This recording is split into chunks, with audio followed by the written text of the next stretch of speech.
Previously in the complete creation. Now, when I'm giving lectures, I routinely get a child to volunteer to play Cinderella and see if the foot fits.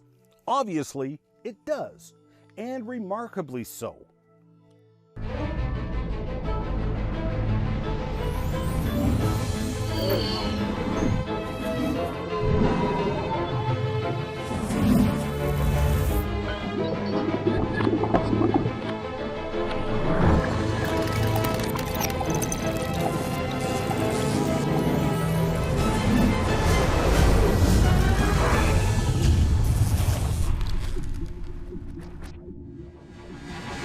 Hello again, thank you for joining me in the next part of this saga.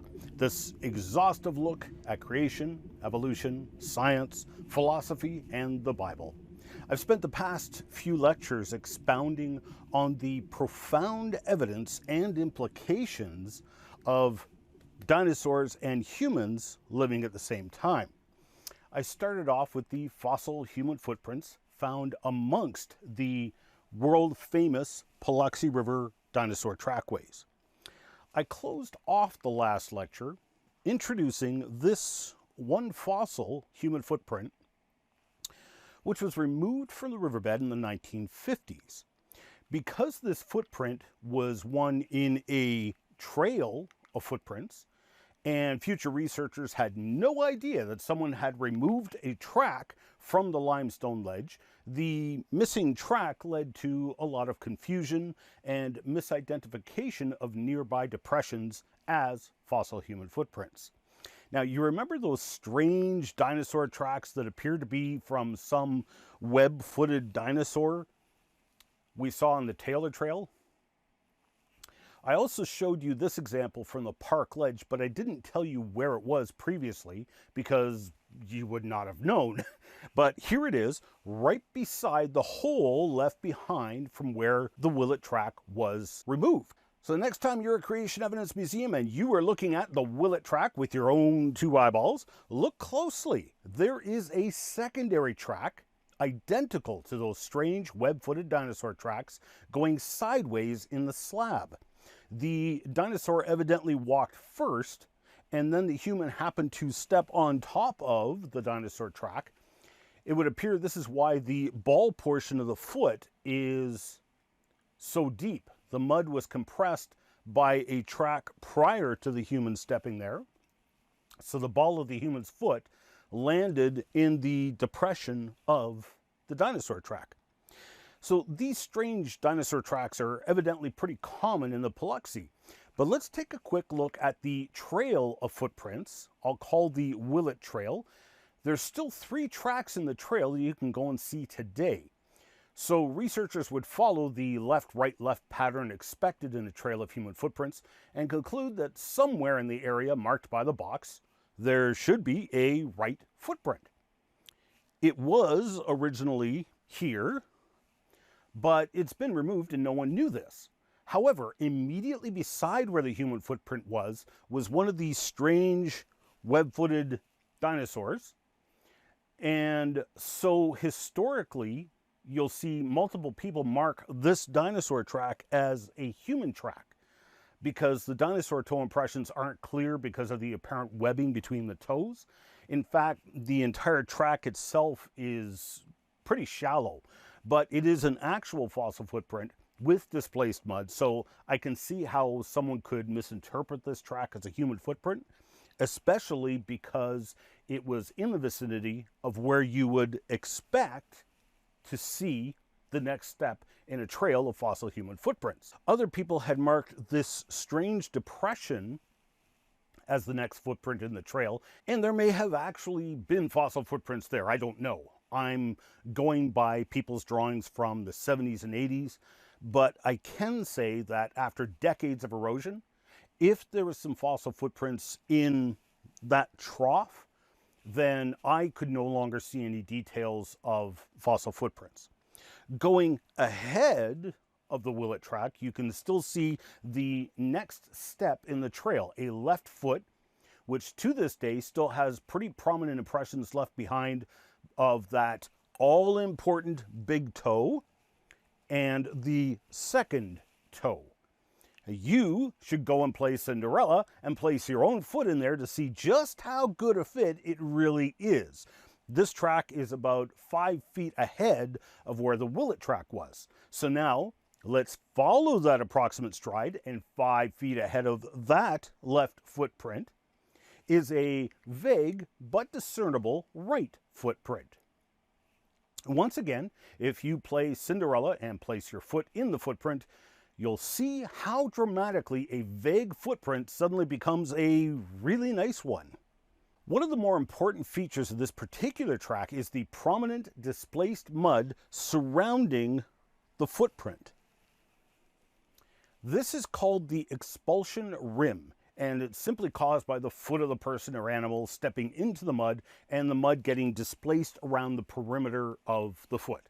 Of course, in this case, we're dealing with fossil footprints, so that mud turned to stone, thus preserving that expulsion rim. That expulsion rim is very important in distinguishing genuine fossil tracks from carvings, petroglyphs, or fake tracks, and it will come up in surprising places very shortly. So now that we have the stride of the person making this trail of footprints, we can now measure backwards from the Willet, and sure enough, right around the 5-foot radius, and in line with the other tracks, you can find a battered and beaten, yet discernible left footprint. Decades of erosion has certainly worked the track down to near oblivion, but bring a tape measure with you and look for that expulsion rim. The expulsion rim will mark out where to put your foot when you play Cinderella, and you'll see for yourself how even today, the overall foot outline and even the toe impressions will fit your foot remarkably. In this particular track, the smaller toe impressions are the more prominent ones. Now, there's probably multiple tracks here, and here's why I say that. There's multiple prominent expulsion rims, more prominent than the rippled surface of the rock. The oblique view really makes the expulsion rims stand out. The yellow outline track sure looks human, but has pushed mud up in front of the toes, which distorted the blue outline track, which we figure is the track associated with the Willet Trail. But this green outline track also pushed up a huge expulsion rim here that you can trace underneath the blue outline track where the expulsion rim has been flattened by the blue track. All of these tracks are distorting one another. Now, I digress, but I wanted to bring home the importance of the expulsion rim in both spotting and identifying fossil footprints. You may or may not get an expulsion rim with a footprint. It depends completely on how hard the mud is, how much pressure was applied. For example, if the person or animal jumped down hard onto the mud surface, etc. So the Willet track, although a truly spectacular track, has to be treated with extra caution for a few reasons. First, it's a loose track. That is, it is no longer in situ. Yes, we have the testimony of the person who removed the track, and we have the battered but in situ remains of the trail of footprints belonging to the Willet track. But Mr. Willet wasn't a paleontologist. He was just a local who decided he was going to take home this fossil footprint. There is no provenance for this track, no documentation of the track in situ, or exact measurements to say the tracks ahead and behind. The track could potentially be a carving. So how would you know? Enter the genius of Dr. Carl Baugh. He had multiple tracks for which he had no reason to conclude were carvings, but they were loose tracks, either excavated by people who didn't know to document or didn't care to document the tracks, or in other cases, tracks were found by prospectors. You remember those incredible flash floods I mentioned a few lectures ago? The flash floods will rip up rock ledges like they are nothing and both expose new tracks and trails or break up and rip up already exposed tracks and trails, and thus depositing slabs of rock with tracks in them in random places in the riverbed. Prospectors come along flipping over rocks in the piles and finding mostly good old Texas rattlesnakes and copperheads, but occasionally finding fossil tracks like dinosaur tracks. They would take the slab home as a keepsake or look to sell it. Such was the case with the Delk track. In all cases, you have tracks which are in all likelihood not carvings or fakes, but they could be. Now, we researchers have our checklists of things we look for, our methods of spotting fakes, which have been refined over decades of research. I previously brought up Bernie Neufeld's paper in the Grizzly Journal from 1975. Now, while I had to point out Neufeld's egregious logical fallacy, and while I disagree with the overall conclusions of his paper, in no way do I wish to sweep under the rug the importance or relevance of what he did in that paper. He took several purported fossil footprints from the Paluxy River and he cut them in half. He did this so he could examine the laminations in the rock. Now, what he did was smart. I'm not criticizing him for what he did. In fact, other creationists had already done the exact same thing. In fact, one of Neufeld's fellow Seventh-day Adventists, Clifford Burdick, wrote a response to Neufeld's paper basically saying, dude, we did this already. The results can be ambiguous. And Burdick is right. But Neufeld's paper still makes significant and interesting talking points about verifying or refuting the legitimacy of a track. This is a cast of what we now call the Caldwell track, named after Texas geologist Billy Caldwell, who made the mold of the track in about 1960. A local Glen Rose resident, also named Bill, had been prospecting for tracks in the Paluxy when he found this one and removed a huge slab of rock from the riverbed. He had the slab in the back of his truck and showed it to Caldwell, offering it for purchase. Caldwell hemmed and hawed, and when Bill told Caldwell he had someone offer him $600 for the track, Caldwell told him to sell the track while he could. But he first asked to make a mold of this splendid track so he could show it to others. This is the only reason we even have casts of the Caldwell track. The track disappeared. Caldwell had no idea who bought the track or where it went afterwards until it showed up in Neufeld's paper. Neufeld had cut this very track apart, and here we are looking at the cross-section of the track. Neufeld pointed to the fine laminations in the rock, and in particular, this lamination here, and he pointed out how it is truncated at the footprint, indicating the footprint is a carving and not an actual fossil footprint, because if the footprint was made while the rock was still soft mud, that lamination would have been bent downward as the mud was compressed by the foot. He argued that were it a legitimate fossil footprint, the laminations would conform to the depression of the footprint. As it turns out, this is only partly true.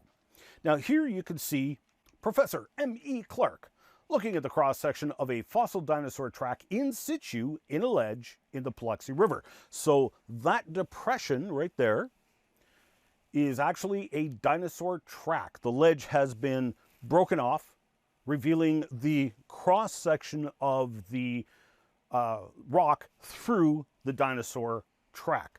Now you can see the heel impression in the background, and here's the depression of the middle toe. Remember, it looks just like a giant chicken track.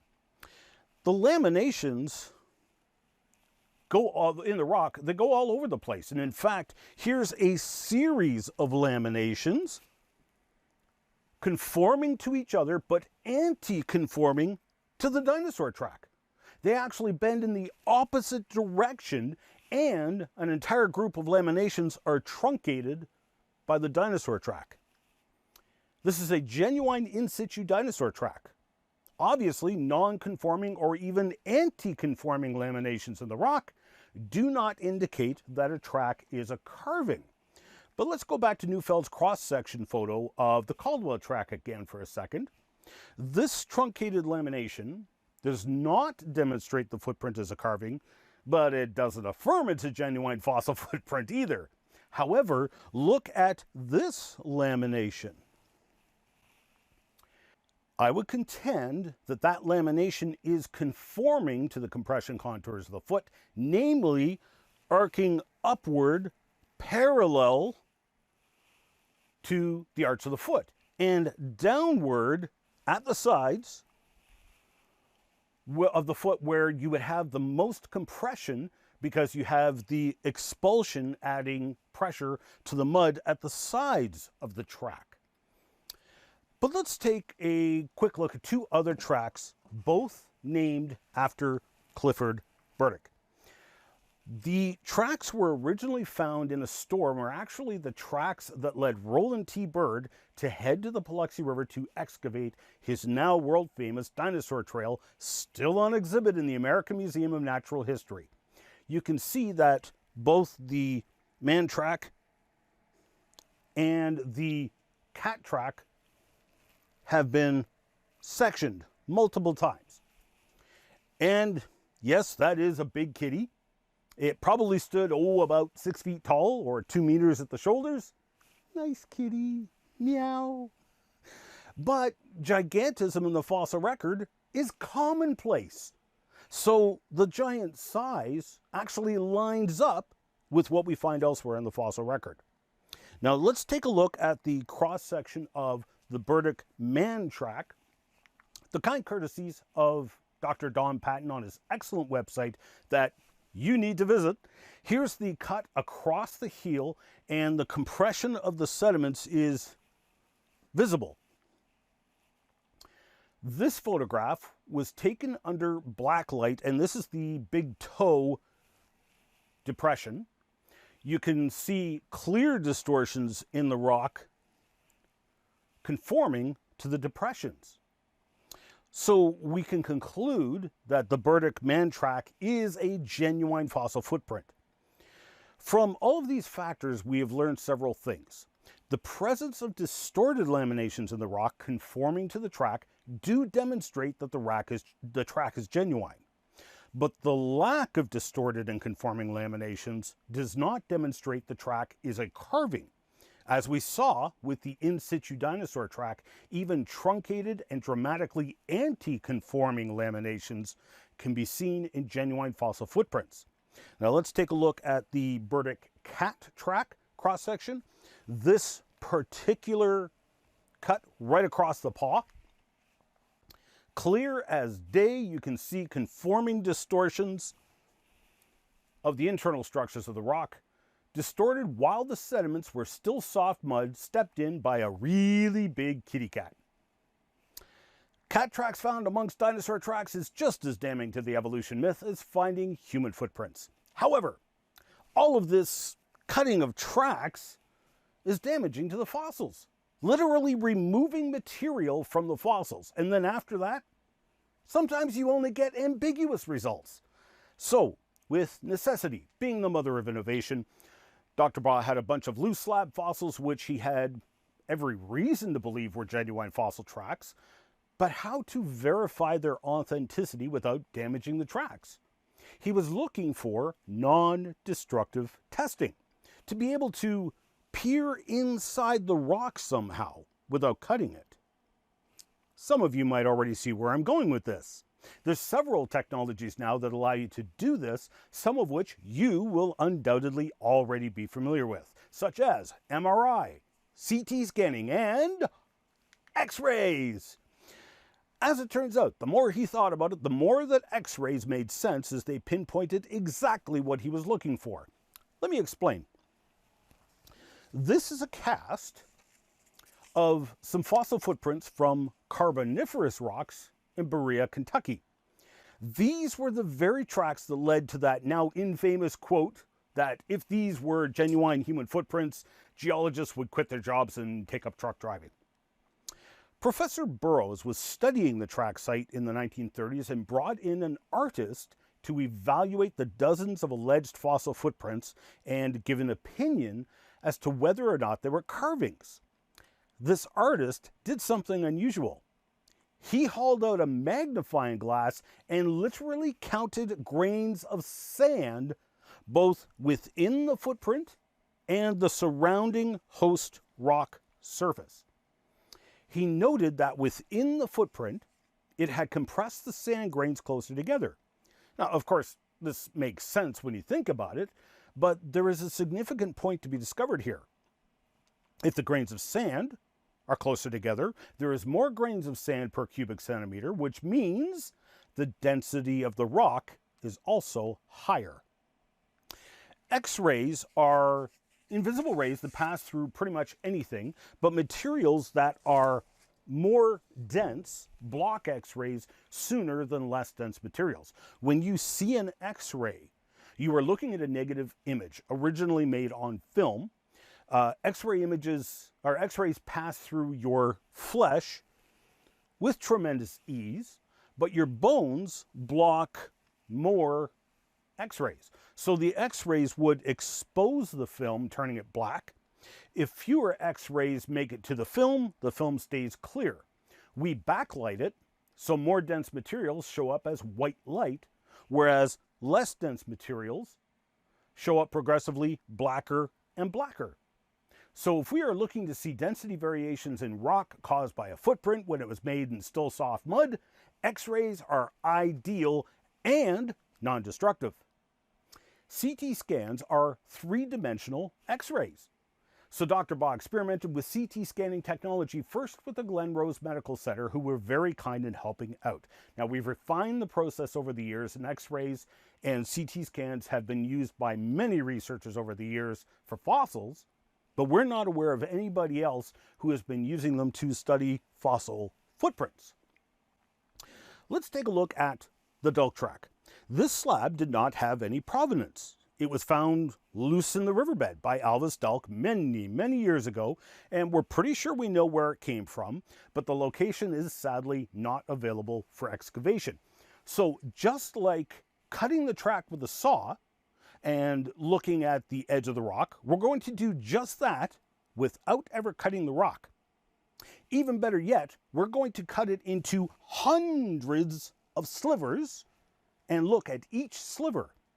Let's start by cutting right here because I wish to show you something. When viewing CT scans, remember, whiter color is higher density, darker color is lower density, and we're looking for density variations in the rock, and specifically density variations at the surface of the track itself. Here we are looking in from the end of the slab at the cross section where we cut it. Notice that on the upper surface, upper and lower surfaces, there's a thin veneer or higher density material. It's whiter than the rest. This is known to happen in concrete over time. A thin veneer of higher density rock crystallizes on the surface. We are seeing the exact same thing in limestone slabs.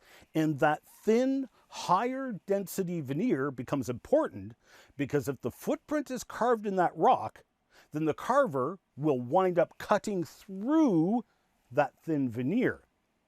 If it's a genuine footprint, then that thin veneer should conform to the track features. Allow me to demonstrate. Though there were a very few carvings of human footprints made to sell during the Depression, the carvers have admitted they did as much and even described the process. Taking some genuine Paluxy limestone, preferably with some contours already that closely resembled the track they intend to carve, and then working the rock with chisels, etc., and finally treating the surface with muriatic acid to wear down and hide the chisel marks. The amazing David Lyons and myself conducted this exact process to make a control rock for our CT scan research. Here you see David photographing our control rock after carving and applying muriatic acid. If we section across the rock on the CT scanner, you can see the high density veneer on the undulating rock surface of the rock and the veneer varies in thickness, but clear as day, you can see one of the depressions we cut into the rock. You wind up cutting through that high density veneer. I'm running out of time, so let me show you a single image from the dull track. We're going to cut through the track right here. So we're cutting right through the middle of that big toe impression and clipping the ball side of the foot, the ball and the side of the foot, and we'll look at the cross section from this direction. You can see the higher density veneer at the front and back of the big toe impression, as well as conforming to the depression of the foot. The veneer hasn't been removed from any carving. The lower density region immediately at the tip of the toe is for a couple of reasons. One, the toe was displacing mud ahead and behind, hence the reason for the higher density there. And two, removing the toe from that deep toe-shaped socket would cause some suction as the toe was pulled out.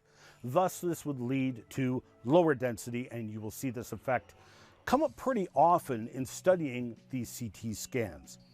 All right, I'm out of time for this lecture. I hope you'll join me again in the next step in this journey. Coming up in the next Complete Creation. We had the perfect opportunity to test the CT scanning and confirm that it can indeed be used to discern a carved track.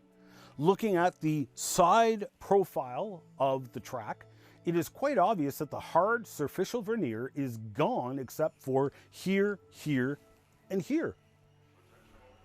The carver had to cut through that superficial veneer to cut the footprint. Now, this verified what we already knew, that it was a carved track. This also verified that we could see the effects of carving using CT scanning technology. You can catch the entire series in a variety of ways. You can watch the show online at www.completecreation.org or www.genesisweek.com. You can also purchase the Complete Creation series in full high definition on Blu-ray or video on demand at completecreation.org. Or support the Miracle Channel with a monthly tax-deductible donation and access the entire Complete Creation series in high definition through Corco, Miracle Channel's video-on-demand service. We need your support to keep this program on the air, so please pray for us. And if you wish to financially support the program, Canadians can make a tax-deductible donation to Core Ottawa, Canada North Post Office Box 72075, Ottawa, Ontario, Canada, K2K2P4. Or you can make a donation via PayPal online at ianjuby.org/donations. And thank you for your support.